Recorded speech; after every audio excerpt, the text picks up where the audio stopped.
Hi, welcome to The Spread, JLN's take on the week's notable news from the options world.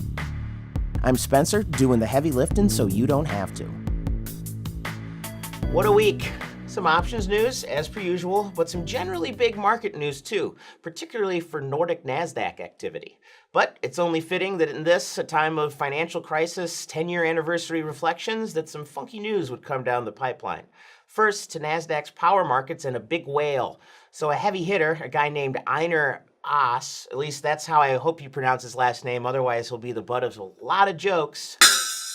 Well, this guy had some power market spreads on that did not go his way. He couldn't make margin calls, and his losses blew a $130 million hole in Nasdaq's contingency fund.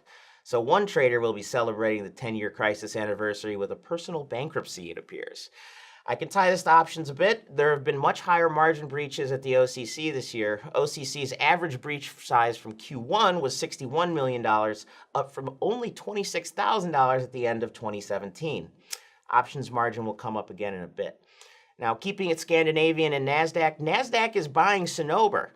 Now, there has been some tumult over at Cinnober recently, but this is like Tom and Jerry calling a truce. And now, corporate integration, no piece of cake, but in this case, I wish them the best luck in the world. Now, let's keep it NASDAQ. They lost a couple of options-related stock listings this week. First, options pioneer Interactive Brokers is moving from NASDAQ to IEX, notable as IEX has been struggling to get its first listing for quite some time. Then, Cboe filed with the SEC to move its listing from NASDAQ to its own BZX exchange. Let's keep it NASDAQ. Nope, we're done with that for this week. On to Wells Fargo. They have not had a very good spell recently. They used to be my bank when I lived in Minnesota, and I always had this sort of quaint image. I go in there, overdraft my account or something because I'm a broke college kid, reflect on the nature of stagecoaches, grab a dum-dum near the waiting area. Is that in all bank lobbies? And never thought much about it again.